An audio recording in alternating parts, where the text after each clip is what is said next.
தொலைவில் நிற்கும் திருமணப்பட்டு விவாகா தி Chennai silks. Experience 11 days of Grand Europe trip with easy EMI of rupees 25,000 only with GT Holiday. நான் இந்த interview கொடுக்கறதுக்கு முக்கிய காரணம் எங்கள் அம்மாவை பற்றி ரொம்ப கேவலமாக எந்த பொண்ணாலும் ஜீர்ணிச்சிக்க முடியாத அளவுக்கு ரொம்ப தப்பாக மீடியாவில் கேவலப்படுத்திட்டு இருக்காரு. இது எந்த பொண்ணுமே சும்மா விட மாட்டா. நான் வந்து சாஃப்டாக விலகணும்னு நினச்ச என்னைய பயங்கர விக்ரஸாக உட்காந்துருக்கேன். கல்யாணத்துக்கு அப்புறம் டாடி எவ்வளோ ஹர்ட் பண்ணேன்னு தமிழ்நாடே தெரியும். அதனால டாடிக்கிட்ட மன்னிப்பு கேட்கணும். இதில் இன்னொரு விஷயம் என்னன்னா, நான் மிகப்பெரிய ஒரு பிரச்சனையில் இந்த கல்யாணத்துக்கு அப்புறம் மாட்டும்போது டாடி அன்எக்ஸ்பெக்டடாக வந்து நின்று என்னை காப்பாற்றினார். அது நான் நினைச்சே பார்க்கல. ஃபினான்ஷியலி, மெடிக்கலி எல்லாத்துலேயும் டாடி வந்து நின்று காப்பாற்றினாங்க. அவர் தான் உங்களை மிரட்டுறதா நீங்கள் முன்னாடி போட்டிருந்த வீடியோவில் குறிப்பிட்டிருந்தீங்க. டாடி மிரட்டுறாங்க அப்படின்னு. அதுக்கப்புறம் எனக்கு ஃபினான்ஷியல் டார்ச்சர், அது நான் எதிர்பார்க்கவே இல்லை. அவர் ட்ரிங்க் பண்ணால் அடிக்கிறத நிறுத்தவே மாட்டார். ட்ரிங்க் பண்ணுறதையும் நிறுத்த மாட்டார். ஆமாம், ட்ரிங்க்ஸ் பண்ணிட்டா மனுஷனே கிடையாது, அடிக்க ஆரம்பிச்சிருவாரு. நிறைய அடிச்சிருக்காரு, துன்புறுத்திருக்காரு. நீங்கள் ஏன் ஒரு தடவை கூட அப்பா கிட்ட போகலன்றது ஒரு பக்கம் வேற ஒரு சண்டையாக இருந்தாலும் போலீஸ் கிட்ட போயிருக்கலாமே உடனடியாக. எனக்கு ஒரு த்ரெட் வைக்கிறாரு, நீ என்னை விட்டு போனேன்னா முதல்ல உங்கள் அம்மாவை கேவலப்படுத்துவேன், அடுத்து உனக்கு சப்போர்ட்டாக இருக்காங்களே லக்ஷ்மி பார்வதிமா அவங்கள கேவலப்படுத்துவேன். என்டிஆர் அவர்களுடைய மனைவி, என்டிஆர் அவங்களுடைய ஒய்ஃப். இந்த த்ரெட்டு மேலே இன்னொரு த்ரெட் பண்ணாரு. நீங்கள் போட்டிருந்த வீடியோவில் இன்னொரு விஷயத்தையும் சொல்லியிருந்தீங்க. எங்கள் கல்யாணம் சட்டப்பூர்வமான கல்யாணமும் கிடையாது, இது நான் டிக்ளேர் பண்ணணும். திருமணத்தை ஏன் பதிவு பண்ணலை? ஆக்சுவலி என்னென்னா, மேடம் வணக்கம். வணக்கம்ங்க. இன்றைக்கி சமூக வலைதள பக்கங்களில் நீங்கள் தான் ரொம்ப வைரலாக இருக்கீங்க. 2 வீடியோக்கள் நீங்கள் வைரலாகிறதுக்கான காரணங்கள். முதல் வீடியோ உங்களுடைய திருமணத்திற்கு அப்புறமா நீங்கள் போட்டது, இன்னொரு வீடியோ திருமணத்தை முறிச்சதுக்கு அப்புறமா நீங்கள் போட்டது. 2 வீடியோலையுமே நீங்கள் பொதுவாக சொல்லியிருக்க ஒரு விஷயம் என்ன அப்படின்னா மிரட்டல். இது யார்கிட்ட இருந்து வருது? முதல்ல இந்த வீடியோ போடுவதற்கான காரணம் என்ன? ஆக்சுவலாக என் கல்யாணத்துக்கு அப்புறம் உங்களுக்கு நீங்கள் எல்லாம் ஃபாலோ பண்ணியிருப்பீங்க, என்னென்ன நடந்துச்சு, ஜீ தமிழ் கல்யாணம்லேருந்து எல்லாம் பார்த்துருப்பீங்க. கல்யாணத்துக்கு ஆஃப்டர் மை மேரேஜ் வந்து லைஃப் ஈஸியாக இல்லை, வெரி டஃப். ஆனால் இவ்வளோ அகெயின்ஸ்ட் பண்ணிட்டோம். டாடி அகெயின்ஸ்ட் பண்ணிட்டேன், அம்மா அகெயின்ஸ்ட் பண்ணிட்டேன், மீடியாவில் இவ்வளோ பிரம்மாண்டமாக கல்யாணம் பண்ணி வச்சுட்டாங்க. இது நமக்கு கிடைச்ச லைஃப், இதை காப்பாற்றிக்கணும்னு தான் எந்த ஒரு பொண்ணும் நினைப்பா. யாரும் அதுலேருந்து வெளியில் வரணும்னு கற்பனை கூட பண்ண மாட்டாங்க. அதே ஆசையோட, அதே ஒரு எதிர்பார்ப்போடு தான் அந்த லைஃப்குள்ளே போனேன். சுத்தமாக கான்ட்ராஸ்ட்டாக, நான் எதிர்பார்த்தது கான்ட்ராஸ்ட்டாக எல்லாம் நடந்துச்சு. இருந்தாலும் சரி பண்ண முடியும்னு நான் ஒரு கட்டம் வரைக்கும் நம்பினேன். அப்புறம் ஒரு கட்டத்தில் இது முடியாதுன்னு தெளிவாக தெரிஞ்சிருச்சு. எனக்கு மிகப்பெரிய மன அழுத்தம், மாத்திரை, அந்த இடத்துக்கு போயிட்டு என் உயிரை நான் காப்பாற்றிக்கணும், நான் வெளியே வந்தாகணும் அப்படின்ற ஸ்ட்ரெஸ்ஸை விட்டு நான் வெளியில் வரணும்னா இதை விட்டு வெளியில் வரணும் அப்படின்றதுக்காக நான் வந்துட்டேங்க. வந்தது ஃபஸ்ட்டு நான் இந்த பிரச்சனையை விட்டு நான் அழகாக வெளியில் வரணும்னு நினச்சேன். என்னோடய நோக்கம் என்னவாக இருந்துச்சுன்னா, நான் விருப்பப்பட்டு கல்யாணம் பண்ணேன். இப்போ என்னால் அந்த லைஃப்பை தாக்கு பிடிக்க முடியல. அந்த ஸ்ட்ரெஸ், அந்த டிப்ரெஷன்னு அது என்னால் தாங்க முடியாமல் வெளியில் வந்ததுக்கு நான் இதை மீடியாவுக்கு சொல்லணும். ஏன்னா எனக்கு கடமை இருக்குது, ஏன்னா மக்களுக்கு எல்லாருக்கும் தெரியும். அதனால நான் சொன்னேன், எனக்கு இந்த லைஃப்பை விட்டு வெளியில் வந்துட்டேன், என் கல்யாணம் சட்டப்பூர்வமான கல்யாணம் கிடையாது, டாடி என்னை மன்னிச்சிருங்க. ஏன்னா நான் இந்த கல்யாணத்துக்கு அப்புறம் டாடி எவ்வளோ ஹர்ட் பண்ணேன்னு தமிழ்நாடே தெரியும். அதனால டாடிக்கிட்ட மன்னிப்பு கேட்கணும். இதில் இன்னொரு விஷயம் என்னன்னா, நான் மிகப்பெரிய ஒரு பிரச்சனையில் இந்த கல்யாணத்துக்கு அப்புறம் மாட்டும்போது டாடி அன்எக்ஸ்பெக்டடாக வந்து நின்று என்னை காப்பாற்றினார். அது நான் நினச்சே பார்க்கல. ஃபினான்ஷியலி, மெடிக்கலி எல்லாத்துலேயும் டாடி வந்து நின்று காப்பாற்றினாங்க. அது அவர் தான் உங்களை மிரட்டுறதா நீங்கள் முன்னாடி போட்டிருந்த வீடியோவில் குறிப்பிட்டிருந்தீங்க. டாடி மிரட்டுறாங்க அப்படின்னு. இந்த கல்யாணத்துக்கு அப்போசிட் பண்ணாங்க. இந்த கல்யாணம் வேண்டான்னு சொன்னாங்க. இந்த கல்யாணம் வேணாம், இந்த பர்சன் சரியில்லை, இதெல்லாம் எனக்கு சில விஷயங்கள்லாம் சொல்லி காமிச்சாங்க. இந்த கல்யாணத்தை பண்ணுனா நல்லா இருக்க மாட்டேன் அப்படின்னாங்களே தவிர இதைத்தான் டாடி என்கிட்ட சொன்னாங்க. பட் அதுக்கப்புறம் நான் இந்த கல்யாணத்தை பண்ணதுக்கப்புறம் முழுக்க இவர் கட்டுப்பாட்டுக்குள்ளே வந்துட்டேன். இவர் என்ன சொன்னாலும் அதை கேட்கணுன்ற மைண்ட் செட்டுக்கு போயிட்டேன். அவர் சொன்னது அத்தனையும் அப்படியே அச்சு பிசகாமல் செஞ்சேன். ஏன்னா எனக்கு புருஷன் முக்கியம் அப்படின்ற நினைப்பில் அந்த டைம்ஸ் நான் பேசுனது எல்லாமே என் லைஃப்பை நான் காப்பாற்றிக்கணும். என் புருஷன் சொல்கிறத நான் கேட்க முடியும். என் புருஷன் எனக்கு நல்லது தான் செய்வார். அந்த மனநிலையில் தான் எந்த பொண்ணும் இருப்பா. அப்படி தான் நானும் இருந்தேன், அதை தான் செஞ்சேன். இப்போ என்ன நடந்துச்சு? உங்களுடைய லைஃப் வந்து சுமூகமா போயிட்டு இருந்திருக்கு, சுமூகம் ஷோஸ்க்கு போறீங்க, ஷோவில் நல்லபடியாக பேசுறீங்க, எல்லாமே நடக்குது. அதன் பிறகு திடீர்னு இந்த வீடியோ பார்க்கும்போது எல்லாருக்குமே ஒரு விதமான பதட்டம் ஏற்படும். ஏன் திடீர்னு நல்லா இருந்ததா சொல்லி ஒரு வீடியோ போட்டிருந்தாங்க, இப்போ திடீர்னு பார்த்தா இந்த மாதிரி அப்படியே ஒரு டேர்ன் ஓவர் பண்ணுறாங்களே அப்படிங்கிற மாதிரியான ஒரு கேள்வி இருக்கு இல்லையா? என்ன நடந்தது இந்த இடைப்பட்ட காலத்தில்? ஆக்சுவலிங்க நான் தான் சொல்கிறேன், கல்யாணம் வந்து எங்களுக்கு ஆக்சுவலாக நடந்து அது வெளியில் தெரிஞ்சதே 1 மாதம் கழிச்சு தான் தெரிஞ்சிச்சு. அதுக்கப்புறம் ஒரு வித்தின் எ மந்த்தில் எங்களுக்குள்ள பிரச்சனைகள் ஸ்டார்ட் ஆக ஆரம்பித்தோடனே நான் வந்திருக்கணும் நியாயத்துக்கு. வித்தின் 1 மந்த் கூட என்னால் தாக்கு பிடிக்க முடியலை. ஆக்சுவலி டிசம்பர் 1 நான் பிரச்சனை போயிட்டுருக்கு. அப்போயே ஒரு பிரச்சனை, அம்மா வந்து கம்ப்ளைண்ட் கொடுத்துட்டாங்க.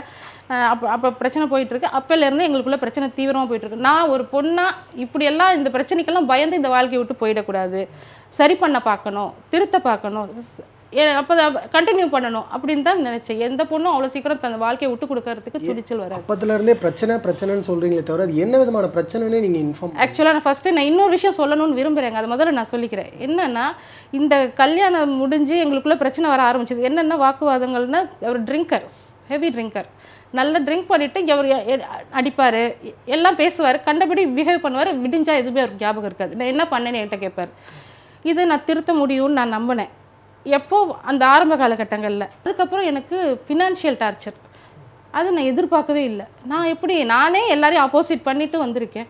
நான் எப்படி ஃபினான்ஷியலாக நான் எங்கேருந்து என்னத்தை வாங்கிட்டு வர்றது? இருந்தாலும் எனக்கு தெரிஞ்ச சோர்ஸ் மூலமாக, ஏன்னா நம்ம லைஃப்பை நம்ம நல்லா பார்த்துக்கணும், நம்ம ஹஸ்பண்டுக்கு நம்ம சப்போர்ட்டாக இருக்கணும் அப்படின்னு நான் எல்லாமே செஞ்சேன். அதுக்கான எவிடன்ஸு அவர் என்கிட்ட கேட்டது, அது அவரும் நானும் பேசிக்கிட்டது, அவர் என்கிட்ட பணம் கொண்டு வந்தியான்னு கேட்டது, ஆடியோஸ்லாம் நான் கொடுக்குறேன். இப்போ கொஞ்சம் கொடுக்குறேன், அப்புறம் பின்னாடி கோர்ட்டுக்கு தேவைப்பட்டு சிலது வச்சுருக்கேன், நான் அதை அப்புறம் தரேன். ஹைதராபாத்தில் இருக்கும்போது எனக்கு திரும்ப இவர் காண்டாக்ட் பண்ணுறார். 1.5 years கழிச்சு இவர் தான் எனக்கு ஃபோன் பண்ணுறாரு. பிரியா எப்படி இருக்கா, நல்லா இருக்கியா அப்படின்னோடனே, நான் அவருக்கு கல்யாணம் ஆகிடுச்சுன்னு நினச்சிட்டு, நல்லா இருக்கீங்களா, உங்கள் ஒய்ஃப் எப்படி இருக்காங்க, பிள்ளைங்க எப்படி இருக்காங்க அப்படின்னு தான் பேசினேன். எனக்கு அந்த மைண்ட் செட்டில் தான் பேசினேன். இல்லை நான் இன்னும் உன்னையவே நினச்சிட்ருக்கேன், உன்னை மறக்க முடியல, நீ தான் எனக்கு எல்லாம் அப்படின்னு பேசினோன்னே எனக்கு இவ்வளோ 1.5 வருஷம் கழிச்சு நம்மளவே நினச்சிட்ருக்காரு, இந்த 1.5 வருஷமாகவும் நமக்காகவே வாழ்ந்துருக்காரு அப்படின்னு சொல்லிட்டு இவரை தான் கல்யாணம் பண்ணிக்கணும்னு நான் முடிவு பண்ணிட்டேன். டாடி அப்போஸ் பண்ணாலும் அம்மா அப்போசிட் பண்ணாலும் இந்த விஷயத்த நான் பண்ணணும்னு முடிவு பண்ணும்போது, ஹைதராபாத்தில் நான் இருந்த இடம் வந்து என்னோடய ஃபேமிலி வெல்விஷர், என்னோடய ஃபேமிலி ஃப்ரெண்ட், என்னோடய எனக்கு கைடன்ஸ் எல்லாமே அவங்க தான். அவங்க வந்து என்டிஆரோட ஒய்ஃப் லக்ஷ்மி பார்வதி அம்மா, மிகப்பெரிய பொலிட்டீஷியன்.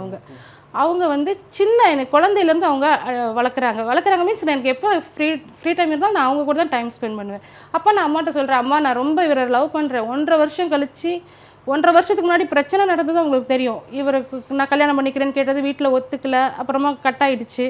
அப்புறம் 1.5 வருஷம் கழிச்சு திரும்பி வந்துட்டு இப்படி நிற்கிறாருமா, நான் எப்படிமா இவரை வேண்டான்னு சொல்லுவேன்னு சொல்லி அழுதேன். அப்போ அவங்க சொன்னாங்க, நீ கல்யாணம் பண்ணிக்கோ, நான் வீட்டில் கன்வின்ஸ் பண்ணுறேன்னாங்க. ஏன்னா அம்மா வந்து மிகப்பெரிய பொலிட்டீஷியன், அவங்க வந்து சொன்னால் வீட்டில் கேட்பாங்கன்னு எனக்கு ஒரு கன்வின்ஸ் ஆகிடுச்சு. அப்போ வந்து அம்மா வந்து அவர்கிட்ட பேசுகிறாங்க, நீங்கள் பிரியாவை உண்மையாக லவ் பண்ணுறீங்களா, பிரியாவை நல்லா பார்த்துக்குவீங்களா அப்படின்னு கேட்குறாங்க. அப்போ ஆமாம் நான் பார்த்துக்குவேங்க, நான் பிரியா உண்மையாக லவ் பண்ணுறேன், பிரியா தான் எனக்கு எல்லாம் அப்படின்னு சொல்கிறாரு. அதுக்கப்புறம் நான் அங்கே ஹைதராபாத்தில் இருந்து இங்கே கோயம்புத்தூர் வந்து அவங்க அக்கா வீட்டுக்கு வந்து கல்யாணம் நடந்து முடிஞ்சோடனே இப்போது அதுக்கப்புறம் ஒவ்வொன்றா டாடிக்கு தெரியப்படுத்துகிறேன், அம்மாவுக்கு தெரியப்படுத்துகிறேன். இவங்கெல்லாம் டென்ஷன் ஆகுறாங்க. ஆனால் அப்படியே ஒரு 1 week 10 days அப்படியே சைலண்ட்டாக போகுது. ஒரு இடைப்பட்ட காலத்தில் நீங்கள் யோசிச்சு கூட பார்க்கல, ஏன் அப்பா அம்மா வந்து இவர் வேண்டாம் அப்படின்னு சொல்கிறாங்கன்னு சொல்லி ஒரு செகண்டாவது யோசிச்சு? எனக்கு அவர் 1.5 வருஷம் கழிச்சு நான் உன்னையே நினச்சிட்டு இருக்கேன்னு சொன்னது தான் எனக்கு ரொம்ப இம்ப்ரெஸ் ஆனது. என்னென்னா 1.5 வருஷம் நானே மறந்துட்டு அவர் லைஃப் செட்டில் ஆகிடுச்சுன்னு நினச்சிட்டு இருக்கும்போது, இல்லை நான் உன்னையவே நினச்சிட்டு இருக்கேன் அப்படின்னு திரும்ப சொல்லிட்டு இருந்தார். ஒருத்தங்க நம்ம பிரேக்கப் ஆகி போயிட்டாங்கன்னு நினச்சதும் 1.5 வருஷம் நினச்சிக்கிட்டே இருந்திருக்காங்கன்றப்போ என்னால் அதை வந்து தள்ள முடியல. அப்போது அந்த கல்யாணத்துக்கு எனக்கு ரொம்ப சந்தோஷமாக ஒத்துக்கிட்டேன், சந்தோஷமாக அந்த கல்யாணம் பண்ணேன். இப்போ அந்த கல்யாணத்துக்கு அப்புறம் ப்ராக்டிக்கலாக நடைமுறையாக நிறைய அதிர்ச்சிகள், நிறைய பயங்கள் எல்லாமே வந்துச்சு. இப்போ அவர் என்ன சொல்லிட்டாரு, நான் வந்து தமிழ்நாட்டில் உங்கள் அப்பாவை ஆப்போசிட் பண்ணி உன்னை கல்யாணம் பண்ணியிருக்கேன், உங்கள் அப்பாவால் எப்போ வேணாலும் எனக்கு எந்த பிரச்சனை வேணாலும் வரலாம், நான் சொல்கிறத கேட்கணும். இது நம்ம கல்யாணன்றது மீடியாவிலையும் ஃபங்க்ஷன்ஸ்லேயும் நம்ம எல்லாத்துலேயும் நம்ம லைம் லைட்டில் இருந்துக்கிட்டே இருந்தால் தான் எனக்கு சேஃப்டி, அதாவது அவருக்கு சேஃப்டி. அப்படி இருக்கிறப்போ நீ எனக்கு எல்லாத்துலேயும் கோஆப்ரேட் பண்ணணும், உனக்கு எதுவுமே தெரியாது, நான் உனக்கு சொல்லித்தரேன், அது மாதிரி நீ பிஹேவ் பண்ணணும்னு. சரிங்க மாமா அப்படின்னு சொல்லிட்டேன். அப்போது அதனால எல்லா ஃபங்க்ஷனுக்கும் எது கூப்பிட்டாலும் போயிடுவோம், எதுனாலும் பண்ணிவிடுவோம். ஆனாலும் எங்களுக்குள்ளே சண்டை இருந்துக்கிட்டே தான் இருந்துச்சு. ஏன்னா எனக்கும் ஒரு ரெஸ்பான்சிபிலிட்டி இருந்துச்சு. நம்ம ஆசைப்பட்டோம், கல்யாணம் பண்ணிக்கிட்டோம், அவருக்கு ஒரு பிரச்சனைன்றாரு. அவர் பயப்படுறாரு, நம்ம அவருக்கு கோஆப்ரேட் பண்ணணும். அவர் சொன்னதெல்லாம் செஞ்சேன். இப்போது அதுக்கப்புறம் பிரச்சனை தீவிரமாக ஆகுது. கிட்டத்தட்ட நான் செப்பரேட் ஆகிறேன், என்னால் உங்களோட போக முடியல, அடி தாங்க முடியல. ட்ரிங்க் பண்ணால் அடிக்கிறத நிறுத்தவே மாட்டார், ட்ரிங்க் பண்ணுறதையும் நிறுத்த மாட்டார். ஆமாம், ட்ரிங்க்ஸ் பண்ணிட்டா மனுஷனே கிடையாது, அடிக்க ஆரம்பிச்சிருவார். அடிக்க ஆரம்பிச்சிட்டாருன்னா இந்த அடிலாம் கிடையாது. அது அப்போ எனக்கு ஞாபகம் வரும், டாடி இருந்தால் என்னை யாராவது அடிக்க முடியுமா, யாருமே அதட்ட முடியுமா அப்படின்னு. அந்த டாடி சொல்கிறத கேட்காம தானே நீங்கள் ஒரு கல்யாணம் பண்ணீங்க? கண்டிப்பாக. ஆனால் எனக்கு அவர் இப்படி பிஹேவ் பண்ணுவாங்கன்னு எனக்கு தெரியாதே. அவர் என் மேலே உயிராக இருக்கிற ஒருத்தரை தான் நான் பார்த்துருக்கேன். எனக்கு ஒன்றுனா துடிக்கிறவர், எனக்கு ஒன்றுனா பதறவர், அப்படி தான் பார்த்துருக்கேன். ட்ரிங்க்ஸ் பண்ணால் இப்படி மாறுவாருன்னு. ஏன்னா கல்யாணத்துக்கு முன்னாடி அவர் ட்ரிங்க்ஸ் பண்ணுவார்னு தெரியும், ஆனால் இவ்வளோ ட்ரிங்க்ஸ் பண்ணுவார், இவ்வளோ அடிக்டாக இப்படிலாம் பிஹேவ் பண்ணுவார்னு எனக்கு தெரியவே தெரியாது.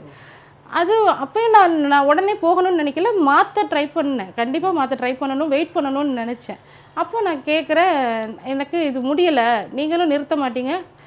அது மட்டும் இல்லாமல் நிறைய வேறு டார்ச்சர்ஸும் ஆரம்பிச்சுது. ஃபினான்ஷியலாக நான் எல்லாருக்கிட்டையும் போய் அதை கொடுங்க இதை கொடுங்கன்னு கேட்க வேண்டிய நிர்பந்தத்துக்கு ஆளாக்கப்பட்டேன். ஏன்னா நான் தான் இந்த லைஃப்பை சூஸ் பண்ணேன், நான் தானே இத்தனை தமிழ்நாடே அமக்கலமாகிற அளவுக்கு ஒரு வேலையை பண்ணிட்டேன். இப்போ நம்ம தான் இதை லைஃப்பை காப்பாற்றிக்கணும். நான் ரொம்ப நாள் ஸ்ட்ராங்காக இருந்தேன், லைஃப்பை காப்பாற்றிக்கணும். ஒரு கட்டத்தில் இது என்னையை காப்பாற்றிக்கணுன்ற இடத்துக்கு வந்துட்டேன். எனக்கு ஒரு த்ரெட் வைக்கிறாரு, நீ என்னை விட்டு போனேன்னா எனக்கு மரியாதை போயிடும், அதனால் நீ என்னை விட்டு போனேன்னா முதல்ல உங்கள் அம்மாவை கேவலப்படுத்துவேன், அடுத்து உனக்கு சப்போர்ட்டாக இருக்காங்களே லக்ஷ்மி பார்வதிமா அவங்கள கேவலப்படுத்துவேன், என்டிஆர் அவங்களுடைய ஒய்ஃப் அவங்கள கேவலப்படுத்துவேன். அவங்க 2 பேரையும் இந்தந்த கேவலப்படுத்த மாட்டேன், எந்த அளவு கேவலப்படுத்தணும் படுத்துவேன். ஏன்னா என் மரியாதையே போச்சுன்றதுக்கப்புறம் அவங்கள நான் சும்மா விட போகிறதில்ல அப்படின்னு சொன்னார் எனக்கு. ஏன்னா நான் அந்த இடத்துல யோசித்தேன், பயந்தேன். ஏன்னா இப்போ தான் ஒரு பிரகலை முடிஞ்சு வந்திருக்கு, திரும்ப நம்ம செப்பரேட்டுன்னு வந்துட்டால் திரும்ப இந்த மாதிரி பிரச்சனை வரும்னா என்னன்னு கேவலப்படுத்த முடியும் அப்படின்றது. நான் நினச்சேன் எதை வேணாலும் பண்ணுவேன் அப்படின்னு ஆத்திரமும் ஆவேசமும் கோபமாக பேசும்போது ஒரு பொண்ணு யோசிக்க தான் செய்வா, என்ன பண்ணுறது, நம்ம லாக் ஆகிட்டோம் அப்படின்னு. எனக்கு டாடிக்கிட்ட இது எல்லாத்தையும் சொல்லணும்னு ஒரு ஆதங்கம் இருக்கும், சொல்ல முடியாது. அப்போ ஏன்னா நான் தானே முடிவெடுத்தேன், டாடி சொன்னது மறுத்தது நான் தானே முடிவெடுத்தேன். அப்போது அங்கே தான் டிப்ரெஷனுக்குள்ளே போனேன், டாக்டர்கிட்ட போனேன், மருத்துவத்துக்குள்ளே போனேன். நிறைய தூக்கத்திலே இருக்கிற மாதிரி இருந்துச்சு. அப்போது அந்த டைமெல்லாம் எனக்கு இன்னும் இதில் நான் சொல்ல வர வேண்டிய முக்கியமான விஷயம், இந்த த்ரெட்டை மீறி இந்த த்ரெட்டு மேலே இன்னொரு த்ரெட் பண்ணார். நீ என்னை விட்டு போனேன்னா, நீ போகணுன்னா உங்கள் வீட்டில் இருக்க எல்லாரையும் வெட்டுவேன், ஒருத்தரை கூட உயிரோட விட மாட்டேன், அருவாள் எடுத்து வெட்டு. எல்லாரையும் அப்படின்னா ராஜ்கிரண் அவர்களுடைய குடும்பத்தில் இருக்க எல்லாரையும்? ஆமாம், எல்லாரையுமே வெட்டிடுவேன். ஏன்னா எனக்கு என் மரியாதை போயிடுச்சுன்றதுக்கப்புறம் எனக்கு நீங்களாம் இருக்கணுன்ற அவசியம் இல்லை, நான் எத்தனை கொலை பண்ணாலும் ஒரு தடவை தான் ஜெயில் அப்படின்னாரு. அப்போயும் நான் ஃப்ரீஸ் ஆனேன். அதுக்கப்புறம் ஃபினான்ஷியலி நான் எங்கெங்கெல்லாம் போய் எப்படியெல்லாம் அவர் என்கிட்ட பேசின ஆடியோஸ் அதெல்லாம் நான் உங்களுக்கு கொடுக்குறேன். எங்கெங்கெல்லாம் போய் எப்படி கேட்டேன், என்னென்னலாம் சஃபர் ஆனேன் அப்படின்றப்போ அதையும் நான் சப்மிட் பண்ணுறேன். கொஞ்சம் இங்கே சப்மிட் பண்ணுறேன், கொஞ்சம் கோர்ட்டுக்கு வச்சுருக்கேன். ஃபினான்ஷியலாக அவர் உங்களை மிரட்டினார் அப்படின்னு சொல்கிறீங்க இல்லையா? என்ன மிரட்டினார்? பணம் கேட்டு மிரட்டினாரா? ஆக்சுவலாக என்ன விதமான அது பிரச்சனை? பணம் வேணும், இப்போ கல்யாணம் பண்ணியாச்சு, இப்போ உன்னோட உரிமைன்னு நீ பணத்தை கேட்டு வாங்கு. யார்கிட்ட இருந்து? நான் அதான் யார்கிட்ட இருந்து கேட்டு வாங்குறதுன்னு எனக்கும் தெரியல. நான் தான் வேண்டாம் நீங்கள்லாம், அதாவது எனக்கு எதுவுமே லைஃப் அந்த லக்ஸரி லைஃப் வேணான்னு சொல்லிட்டு தான் இவர் கல்யாணம் பண்ணேன். இவர் கூட இருந்தால் பக்கத்தில் இருந்தால் போதுன்றது தான் நான் நினச்சேன். ஆனால் அவருக்கு சொன்னார், இது நீ ஆசைப்பட்ட வாழ்க்கை உனக்கு கிடைச்சிது, நான் ஆசைப்பட்ட வாழ்க்கை எனக்கு கிடைக்கல அப்படின்னாரு. இது எனக்கு புரியல. இது என்னங்க, நம்ம ஆசைப்பட்ட வாழ்க்கை தானே இது, நீங்கள் இருந்தால் எனக்கு போதாதான்னு. உனக்கு ஆசைப்பட்ட வாழ்க்கை கிடைச்சிருச்சு இப்படியா, எனக்கு ஆசைப்பட்ட வாழ்க்கை கிடைக்கல அப்படின்னு கோபமாக வருவார், ட்ரிங்க்ஸ் பண்ணிவிட்டு அடி. அப்போ அவர்கிட்ட இந்த கேள்வி நீங்கள் கேட்டிங்களா? அப்போ பணத்துக்காக தான் எனக்கு காதலிச்சா நீங்கள் கேட்டிருக்கலாமே. நான் கேட்டேன், இப்போ இதுதான் முக்கியமாக, நான் முக்கியம் இல்லை. அப்போ அவர்கிட்ட ஒரு ஹேபிட் இருக்குங்க, என்னென்னா எல்லாத்தையும் அவரோட தேவைகளை நல்லா சொல்லிடுவார். என்ன சொல்லிடுவார், பிரியா நீ தான் முக்கியம், நீ தான் எல்லாம் அப்படின்னு சொல்லிடுவார். எல்லாம் சொல்லிவிட்டு எனக்கு பணம் வேணும், இப்போ நமக்கு பணம் வேணும், நீ தான் ரெடி பண்ணணும், நீ தான் பண்ணணும், ஏன்னா உனக்கு சோர்ஸ் அதிகம் இருக்குது. எவ்வளோ பணம் வேணும்னு கேட்டார். இந்த ஆடியோ ஒன்று கொடுக்குறேன். என்ன ஆக்சுவலாக நான் கேட்குறேன் தப்பா இருக்கு, என்ன கம்யூனிட்டி? புரியல. என்ன கம்யூனிட்டிமா? யாரு? நீ தான் இந்த தேவரன் தானே சொன்னீங்க. ஒரு ஆடியோவில் நான் ஃபோன் பேசும்போது 4 crores ஆச்சும் எதிர்பார்க்குறேன் அப்படின்னாரு. இல்லை வர்றது வரட்டும் அப்படின்னாரு. அவர் எக்ஸ்பெக்ட் பண்ணது நியர்லி 10 crores போல் இருக்குது. அதையும் அவர் சொன்னார். 10 crores எல்லாம் இல்லாமல் இப்போல்லாம் எதுவுமே சர்வை பண்ண முடியாது அப்படின்னாரு. அதுக்கு நான் ஸ்டன் ஆகி நின்னேன், என்னால் ஒன்றுமே பண்ண முடியல. எனக்கு பெரிய அதிர்ச்சியாக இருந்துச்சு. இந்த இடத்துல இன்னொரு கேள்வி எழுதுறேன் மேம். என்ன அப்படின்னா, நீங்கள் வீட்டை எதிர்த்துட்டு வந்திருக்கீங்க, ராஜ்கிரண் சாருடைய ஃபேமிலியே வேண்டான்னு சொல்லிட்டு வந்திருக்கீங்க, அவங்களும் நீங்கள் வேண்டான்னு அனுப்பிட்டாங்க. இந்த இடத்துல யார்கிட்ட போயிட்டு 10 கோடி ரூபாய் வாங்கிட்டு வர முடியும் உங்களால் அப்படின்னு அவர் நம்பி உங்களை கேட்டுக்கிட்டே இருந்திருக்காரு? ஒன்று என் வெல்விஷர்ஸாக இருக்கலாம், இல்லை என்னை வளர்த்தாங்கன்னு சொன்னல அவங்கக்கிட்ட எதுவும் நான் போய் கேட்பேன்னோ, இல்லை என்னோடய பிரதர்கிட்ட யார்கிட்ட போய் கேட்குறதுன்னு எனக்கு நிஜமாக புரியலை. என்னென்னா நான் இப்போ என்னை வளர்த்தது டேடி, அவங்க தான் எல்லாமே எனக்கு. அவங்கள தவிர எனக்கு யாருமே தெரியாது, யாருமே ஃபோன் கான்டாக்ட் கூட எனக்கு கிடையாது. எனக்கு இவர் கல்யாணம் பண்ணுறதுக்கு முன்னாடி என் ஃபோன் கான்டாக்ட் பார்த்திங்கன்னா மெடிக்கல், இவர் வந்து 1.5 வருஷமாக இல்லை, இவர் கொஞ்ச நாள் தான் பேசிகிட்டு இருந்தார். மெடிக்கல், பக்கத்தில் இருக்க க்ரோசரி ஷாப்பு, ஹவுஸில் ஒர்க் பண்ணுறவங்க, மேனேஜர்ஸ், இவ்வளோ தான் எனக்கு தெரிஞ்ச கான்டாக்ட்ஸு. வீட்டுக்கு வர்றவங்க போகிறவங்க கூட பேசின பழக்கம் இல்லை, எனக்கு எந்த கான்டாக்டும் கிடையாது. பட் நான் எப்படியாச்சும் பண்ணுவேன் அப்படின்னு அவர் நம்பியிருக்காரு, அதுதான் தெரியலை.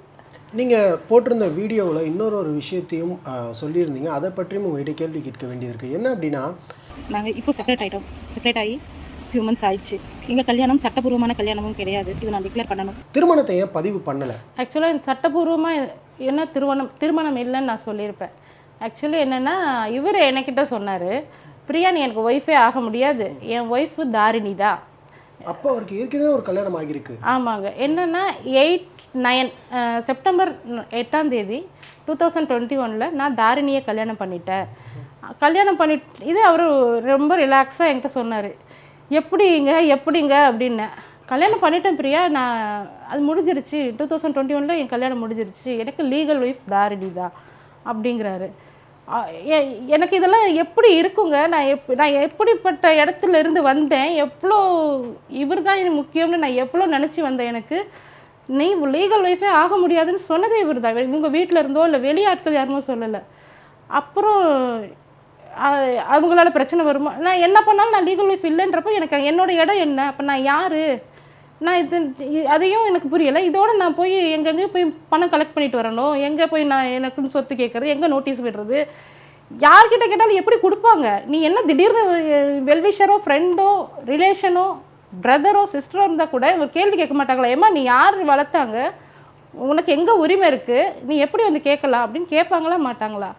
அதையும் மீறி என் பிரதர்கிட்ட நான் கேட்டேன், எனக்கு தெரிஞ்சவங்க நான் கேட்டேன், எனக்கு கொடுங்க, ஹெல்ப் பண்ணுங்கள், சப்போர்ட் பண்ணுங்கள் அப்படின்னோடனே யாருங்க முன் வருவா? எனக்கு அந்த இடம்ல எனக்கு உண்மையாலுமே நான் தான் தப்பா? நான் எப்படி நான் இதை ஹேண்டில் பண்ண போகிறேன்? இந்த பிரச்சனைக்கு என்ன தீர்வு? கொடுக்க முடியாதுன்னா இவர் என்ன பண்ணுவார்? கேட்குறவங்க கொடுக்க மாட்டாங்கன்னு எனக்கு நல்லா தெரியும். எந்த உரிமையும் கிடையாது, யார்கிட்ட போய் நிற்கவும் எனக்கு எந்த உரிமையும் கிடையாது. அதில் என்னை ரொம்ப டிப்ரெஷனுக்குள்ளே கொண்டு போயிடுச்சு. அவர் ஏன் முதல் மனைவியை வந்து டைவர்ஸ் பண்ணாமல் உங்கள் கூட ஒரு ரிலேஷன்ஷிப்பில் இருக்கணும்னு நினச்சாரு? அது தெரியல. அந்த பொண்ணை டைவர்ஸ் பண்ணலை. அப்புறம் அவங்க இதுலேயே இன்னொரு விஷயமும் சொன்னார். அந்த பொண்ணுக்கு முன்னாடி இன்னொரு கல்யாணம் ஒரு டைம் நான் பண்ணினேன். ஆக்சுவலாக அந்த பொண்ணு அது வந்து ரெஜிஸ்டர் பண்ணலை. அது அவங்க ஃபேமிலியில் ஏதோ இஷ்யூஸ்னால அந்த பொண்ணை கல்யாணம் பண்ணிவிட்டு அனுப்பிச்சிட்டாங்க போல இருக்குது. கிட்டத்தட்ட உங்களுடைய நிலைமை தான் அந்த பொண்ணுக்கும். இப்போ தாரிணி மட்டும் ப்ராப்பர் ரெஜிஸ்டர்டு போல் இருக்குது. இது கோர்ட்டுக்கு போனால் ப்ராப்பராக என்னன்றது விஷயம் வெளியில் வரும். நான் இன்னும் கோர்ட்டுக்கு போகிறதுக்காக ரெடி ஆகிட்டு இருக்கேன், எவிடன்சஸ் ரெடி. இப்போது நான் இது ஆக்சுவலாக நான் என்ன நினச்சேன்னா, டேடிக்கு மன்னிப்பு கேட்குற வீடியோ போடுறோம். அந்த வீடியோவுக்கு அப்புறம் நானும் செப்பரேட் ஆகிட்டோம், எல்லாத்தையும் சொல்லிட்டோம். என் லைஃப்பை நான் பார்ப்பேன், அவர் லைஃப்பை அவர் பார்ப்பாருன்னு தான் நான் நினச்சேன். இதுக்கு மேலே என் பிரச்சனை முடிஞ்சிருச்சுன்னு நினச்சேன். ஆனால் அவர் பிரச்சனையை இப்போ தான் கேம் ஸ்டார்ட் பண்ணி வச்சுருக்கிறது மிஸ்டர் முனிஷ் ராஜா தான். என்ன பண்ணார்? என் மனைவி பிரியான்னு சொல்கிறாரு. சட்டப்பூர்வமான திருமணம் எப்படின்னு அவர் சொல்கிறேன்னு சொல்லியிருக்காரு. அப்போ தாரிணி கதி என்ன, தாரிணி எப்போ வருவாங்க அது தெரியாது எனக்கு. அப்புறம் இன்னொரு விஷயம் என்னென்னா, இன்றைக்கி அவர் பண்ண முக்கியமான வேலை, நான் இந்த இன்டர்வியூ கொடுக்கறதுக்கு முக்கிய காரணம், எங்கள் அம்மாவை பற்றி ரொம்ப கேவலமாக எந்த பொண்ணாலும் ஜீர்ணிச்சிக்க முடியாத அளவுக்கு ரொம்ப தப்பாக அவர் சுயகிட்ட ஏற்கனவே சொல்லியிருந்தார்ல, நீ என்னை விட்டு போனால் உங்கள் அம்மாவை, உன்னுக்கு சப்போர்ட் பண்ணுற லக்ஷ்மி பார்வதி அம்மாவை, அவங்க விஐபி இந்தியன் பொலிட்டீஷியன், அவங்கள கேவலப்படுத்துவேன், அவங்கள சென்னை வர வைப்பேன், அவங்க மேலே கேஸ் போடுவேன், எல்லாமே பண்ணுவேன், அப்படி தாங்க மாட்டேன் அப்படின்னாரு. நான் அந்த பயத்துலேயே அங்கேயே கிடந்து சாகிறத விட துணிஞ்சு வெளியில் வரலான்னு வந்து தான் அந்த வீடியோ போட்டேன். அந்த வீடியோ போட்டோன்னே அமைதி ஆவாரா என்னன்னு எனக்கு தெரியலை. நான் எந்த நோக்கமும் இல்லை. எங்கள் அம்மாவை பற்றி ரொம்ப அசிங்கமாக தப்பாக அவருக்கு என்னங்க தெரியும்? அவருக்கு எங்கள் அம்மா பேர் கூட தெரியாது. இது நிச்சயமாக சொல்கிறேன், பேர் தெரியாது, ஊர் தெரியாது, என்ன எதுவுமே தெரியாது. என்னோ எல்லாமே தெரிஞ்ச மாதிரி ஒரு ஆளை விட்டு அவர் என்கிட்ட என்ன விதமாக சொன்னாரோ, அவர் கான்டாக்டில் யார் இருக்காங்கன்னு எனக்கு தெரியும்ல, 1 இயராக கூட இருந்திருக்கேன்ல. கரெக்டாக அதே மாதிரி பண்ண ஆரம்பிச்சார். மீடியாவில் கேவலப்படுத்திட்டு இருக்காரு. இது எந்த பொண்ணுமே சும்மா விட மாட்டா. நான் வந்து சாஃப்டாக விலகணும்னு நினச்ச என்னைய திரும்ப என்னைய வந்து பயங்கர விக்ரஸாக உட்காந்துருக்கேன். இதை நான் எப்படி முடிக்கணும்? இப்போ வந்து அவர் மோதி இருக்கிறது பிரியான்ற பொண்ணுக்கிட்ட இல்லை, கடவுள், நீதி, நேர்மை இந்த விஷயத்துக்கிட்ட மோதி இருக்காரு. இது கடவுளே தீர்ப்பு கொடுப்பாரு. இந்த ஒரு இடத்துல முனிஷ்காந்த் அவர்கள் ஆரம்பத்தில் இருந்தே உங்களை மிரட்டி இருக்காரு, பணம் வேணும்னு கேட்டு இருக்காரு, நிறைய அடிச்சிருக்காரு, துன்புறுத்திருக்காரு. நீங்கள் ஏன் ஒரு தடவை கூட அப்பா கிட்ட போகலன்றது ஒரு பக்கம் வேற ஒரு சண்டையாக இருந்தாலும் போலீஸ்கிட்ட போயிருக்கலாமே உடனடியாக? ஏன்னா அந்த இடத்துல தான் என்னோட எமோஷ்னல் இது நம்ம சூஸ் பண்ண லைஃப், டாடியை மீறி நம்ம சூஸ் பண்ண லைஃப். நம்ம இது போலீஸு கோர்ட்டு இப்படி போகாமல் தனியாக விலகி வந்துடுவோம். ஏன்னா அதுதானே நியாயம். ஏன்னா இது அரேஞ்ச் மேரேஜாக இருந்தால் எனக்கு பிரச்சனை வந்தாலும் போலீஸ் ஸ்டேஷன் போகலாம். இது நான் சூஸ் பண்ணிட்டேன், நான் அடி வாங்குறேன். சூஸ் பண்ணதுக்கு தண்டனை அடி, பிரச்சனை, ஃபினான்ஷியல் டார்ச்சர், முடியலை, போலீஸ்க்கு போக வேணாம், விலகி போயிடுவோம். இதுதான் நான் எடுத்த முடிவு. விலகி போனால் விடமாட்டேன், உன்னையும் விடமாட்டேன், உன் ஃபேமிலியும் விடமாட்டேன், எல்லாரையும் வெட்டுவேன், எல்லாரையும் கேவலப்படுத்துவேன், சோஷியல் மீடியாவில் போட்டு உண்டு இல்லைன்னு பண்ணிவிடுவேன். ஏன்னா உங்கள் அப்பா பேர் இருக்கிற வரைக்கும் சோஷியல் மீடியாவில் என்ன போட்டாலும் ட்ரெண்ட் ஆகும். உங்கள் அப்பாவை கேவலப்படுத்துவேன், உங்கள் அம்மாவை கேவலப்படுத்துவேன். சொன்னது மாதிரி இன்றைக்கி மத்தியானத்துலேருந்து வந்துக்கிட்டே இருக்குது. இதை நான் சும்மா விட போகிறதில்ல நிஜமாக. இந்த ஒரு இடத்துல உங்களுக்கு திருமணம் ஆனபோது நீங்கள் ஒரு வீடியோ போட்டிங்க இல்லையா, அதுக்கு மறுப்பு தெரிவித்து ராஜ்கிரண் அவர்களுடைய தரப்புலேருந்து ஒரு பதில் ஒன்று போட்டிருந்தாங்க, ஒரு பதிவாக சமூக வலைதளத்தில். அந்த பதிவில் என்ன சொல்லியிருந்தாங்கன்னா, உங்களை வளர்ப்பு மகள்னு சொல்லி மென்ஷன் பண்ணியிருந்தாங்க. உங்களுடைய ரியல் ஃபேமிலி எங்கே இருக்காங்க, நீங்கள் அவருடைய வளர்ப்பு மகள் தானா, அதையும் கொஞ்சம் உறுதிப்படுத்திட்டீங்கன்னா நல்லாயிருக்கும். நான் வளர்ப்பு மகள்ன்றது இந்த கல்யாண பிரச்சனைக்கு அப்புறம் தான் எனக்கு மென்ஷன் ஆகும்போது தான் ஞாபகமே வருது. அந்த டைமில் டாடி பேச்சை கேட்கலன்ற கோவத்தில் டாடி அதை போட்டிருக்காங்க. ஆனால் என்றைக்குமே சொந்த மகள்ன்ற இடத்துக்கு மேலே தான் எனக்கு கொடுத்துருந்தாங்க. அம்மான்னு தான் கூப்பிடுவாங்க. டாடியோட அன்பும் பாசத்தையும் நான் இங்கே செருப்படி வாங்கினதுக்கப்புறம் தான் அந்த அன்பு எவ்வளோ பெரிய அன்புன்றதை உணர்ந்தேன். அவங்க ஏன் அவ்வளோ பதறினாங்கன்றதையும் உணர்ந்தேன். அவங்களோட அனுபவம், அவங்களோட மெச்சூரிட்டி அதெல்லாம் வேறு லெவல். அதெல்லாம் எனக்கு சுத்தமாக வராது. நிறைய விஷயங்கள் நீங்கள் சொல்லும்போது எல்லாமே எனக்கு ஃபஸ்ட்டு தெரியலை, தெரியாமல் நடந்துருச்சு, இப்போ தான் எனக்கு தெரிஞ்சுது, அதுலேருந்து தெளிஞ்சு இப்போ தான் நான் வந்திருக்கேன் அப்படின்ற மாதிரி சொல்கிறீங்க. இவ்வளோ விஷயங்கள் தெரியலன்னே சொல்லிக்கிட்டு இருக்கீங்களே, உங்களுக்கு அவரை தாண்டி எதுவுமே தெரியலையா? அந்த அளவுக்கு காதல் வசப்பட்டுட்டீங்களா அவர்கிட்ட? இல்லை, டோட்டலாக அவர் எனக்கு வெளியில் வேறு எந்த ஃப்ரெண்ட்ஸ் சர்க்குலேஷன் வேறு எந்த இதுவும் கிடையாது. இவர் சொல்கிறத அப்படியே கேட்குறது தான். ஒரு டைம் இவர் கூட ராம்நாடு போயிருந்தேன். ராம்நாடு போயிருக்கும்போது அந்த கோயிலில் சில பேர், அந்த ராம்நாட்டில் இருக்க சில பேர் வந்து என்கிட்ட பேசினாங்க. இவங்களோட சர்க்கிள் தான். பேசும்போது சொன்னாங்க, ஆக்சுவலாக அவருக்கு ஆல்ரெடி கல்யாணம் ஆகிடுச்சு. அந்த கல்யாணத்தப்பவே 2 பேர் ஃபேமிலி போய் பிரச்சனை பண்ணாங்க. ஆல்ரெடி அவருக்கு மேரேஜ் ஆனவர், எப்படி நீங்கள் ரெஜிஸ்டர் மேரேஜ் பண்ணலாம் அப்படின்னு சொல்லி என்கிட்ட சொன்னாங்க. அவர் தாரணி மேட்ரு ஓப்பன் பண்ணியிருக்காரு. தாரணிக்கு முன்னாடி 2 கல்யாணமா அப்படின்றது எனக்கு புரியலை. நான் அவர்கிட்ட கேட்கவும் இல்லை. ஏன்னா அவர்கிட்ட இருக்கேன், அவரோட கோபம் பற்றி எனக்கு தெரியும். நம்ம இப்போ கேட்கக்கூடாது, கொஞ்சம் டைம் விட்டு கேட்கணும் அப்படின்னு நினச்சேன். மேம், நீங்கள் இப்போ இது வரைக்கும் அவர் நிறைய வந்து பணம் கேட்டார், ரொம்ப வந்து மிரட்டினார் அப்படிங்கிறதெல்லாம் சொன்னீங்க இல்லையா? இதுக்கு முன்னாடி கல்யாண சமயத்தில் வந்து நீங்கள் ஏதாவது பணம் எடுத்துகிட்டு போயிருப்பீங்க, இல்லை நகை போட்டு கொண்டு போயிருப்பீங்க. அதெல்லாம் வந்து அவர் என்ன பண்ணார்? எல்லாம் கொஞ்சம் ஒரு 4 days கையில் இருந்துச்சு. அப்புறம் அது என்ன பண்ணார் எனக்கு தெரியாதுங்க. அவர் கேட்டார், கொடுத்துட்டேன். நான் 15 சவரன் நகை போட்டுட்டு போயிருந்தேன். கையில் ஒரு 25,000 கேஷ் வச்சுருந்தேன். அதுக்கப்புறம் எவ்ரி மந்த் வந்து என்னோடய வெல்விஷர்ஸ், ரிலேஷன்ஸ், எவ்ரி மந்த் நான் வந்து ஹவுஸ் ரெண்ட்டுக்காக, அப்புறம் என்னோடய மெயின்டெனன்ஸ்க்காக நான் ஒவ்வொரு டைமும் யாரையாவது டிபெண்ட் பண்ணி தான் நான் போய் பணம் வாங்கிட்டு வந்தேன். ஒவ்வொருத்தங்களும் எனக்கு பண்ணி விடுவாங்க. ஏன்னா எனக்கு யாரையும் தெரியாது. இந்த கல்யாணம் ஆனதுக்கப்புறம் சில பேரை போய் தேடி போய் பார்த்தேன், எனக்கு ஹெல்ப் பண்ணுவீங்களான்னு. அவங்க வந்ததுக்கு எனக்கு கொடுத்த அமௌண்ட்ஸை வச்சு நான் போனேன். ஒரு கட்டத்துக்கு மேலே எனக்கு முடியலன்னொன்னே நான் இந்த ரிலேஷன்ஷிப்பை விட்டு வந்துரு அப்படின்னு சொல்லி எல்லோரும் அட்வைஸ் பண்ண ஆரம்பித்தாங்க. அப்போ நான் பொறுமையாக பேசினேன், எனக்கு விட்டுருங்க, இது சரி வராதுன்னு. அவர் இவ்வளோ த்ரெட் பண்ணார். எவ்வளோ த்ரெட்டுங்க, அவ்வளோ த்ரெட்டும் பண்ணார். த்ரெட்டை மீறி தான் நான் வந்திருக்கேன். இனி கடவுள் முடிவு. எந்த இடத்துல ராஜ்கிரண் சார் கிட்ட, அதாவது உங்களுடைய அப்பா கிட்ட மறுபடியும் போகணும்னு உங்களுக்கு தோணுச்சு? ஏன்னா இவ்வளோ பெரிய சண்டை, மிகப்பெரிய பிரச்சனையாக வெடிக்குது. இதெல்லாம் தாண்டி ஏதோ ஒரு இடத்துல நமக்கு ஏதோ ஒரு பிரச்சனைன்னு ஏற்படும் போது இவர் கண்டிப்பாக நம்ம கூட வந்து நிற்பார்னு ஒரு இடத்துல தோணியிருக்கும் இல்லையா? இது எப்போ உங்களுக்கு தோணுச்சு? அவர்கிட்ட எப்படி காண்டாக்ட் பண்ணீங்க? ஆக்சுவலாக நான் சஃபர் ஆகிறேன்ட்டு டாடிக்கு எனக்கு தெரிஞ்சவங்க ஃபேமிலி மூலமாக டாடிக்கு போயிடுச்சு. அவங்க என்கிட்ட சாதாரணமாக பேசுகிற மாதிரி பேசினாங்க. நானும் நார்மலாக அவங்க தான் பேசுகிறாங்கன்னு நினச்சிட்டு இருந்தேன். பட் அவங்க வந்து டாடி கிட்ட கன்வே பண்ணிட்டாங்க. கன்வே பண்ணதுக்கப்புறம் மெடிக்கலி நான் ரொம்ப வீக்காக இருந்தேன். எனக்கு மெடிக்கலி நல்ல ஹாஸ்பிட்டலுக்கு போகிற மெடிசின்ஸ் வாங்க, ட்ரெஸ்ஸஸ், வீட்டுக்கு ஃபர்னிச்சர், திங்ஸ், எவ்ரிதிங் எனக்கு தேவைப்பட்டுச்சு. அத்தனையும் டாடி கொடுத்து விட்டாங்க. டாடி எனக்கு அவ்வளோ சப்போர்ட் பண்ணாங்க. டாடி நான் சேஃபாக இருக்கேன்னா, நான் பத்திரமா இருக்கேன்னா, அந்த ஒரு விஷயம் மட்டும்தான் டாடி யோசிச்சாங்க. அது வந்து என்னால் நம்ப முடியாத மிராக்கலாக இருந்துச்சு. நம்ம எவ்வளோ பண்ணிட்டோம், டாடி ஏன் இன்னும் நம்ம மேலே, நமக்கு ஒரு பிரச்சனை இருக்கும், அன்கான்சியஸில் இருக்கேன், டிப்ரெஷனில் இருக்கேன்னு முதல்ல எனக்கு மெடிக்கேஷன் கரெக்டாக போகுதா, அதெல்லாம் டாடி சப்போர்ட் பண்ணாங்க. அது அன்பிலீவபிள் கைண்ட்னஸ். உங்களுக்கு தேவை இப்போ என்ன, எதற்காக மறுபடியும் வந்து இந்த ஒரு பிரச்சனையை அவர் கிளப்புறாரு அப்படிங்கிறதெல்லாம் நீங்கள் தெளிவாக சொல்லிட்டீங்க. அவர்கிட்ட இருந்து இப்போ உங்களுக்கு தேவை என்ன? என்னையே நான் ஆக்சுவலாங்க நான் செப்பரேட் ஆகிட்டேன்னு சொல்லிவிட்டு நான் என் லைஃப்பை, என் வேலையை நான் பார்க்க போனேன்.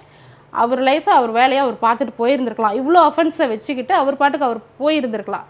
தேவையில்லாமல் எங்கள் அம்மா பக்கம் வந்தார். எங்கள் அம்மாவை பற்றி தப்பாக போடுவேன்னு சொன்னேன்ல, அதை செய்ய ஆரம்பிச்சிட்டாரு. 3 மணிலேருந்து நான் பார்த்துட்ருக்கேன். நான் பதிலடி கொடுக்காம விட மாட்டேன். எவ்வளோ எக்ஸ்ட்ரீமுக்கு போனாலும் அந்த எக்ஸ்ட்ரீமுக்கு நானும் போய் பதிலடி கொடுப்பேன். சட்ட ரீதியாக, கோர்ட் ரீதியாக எல்லா எவிடன்ஸஸை நான் சில விஷயங்கள் உங்ககிட்ட கொடுக்குறேன், சில விஷயங்களை கோர்ட்டுக்கு கொடுக்குறேன். உங்களுடைய நேரத்தை போய் நமக்கு ரொம்ப நன்றி மேம். ரொம்ப தேங்க்ஸ்ங்க.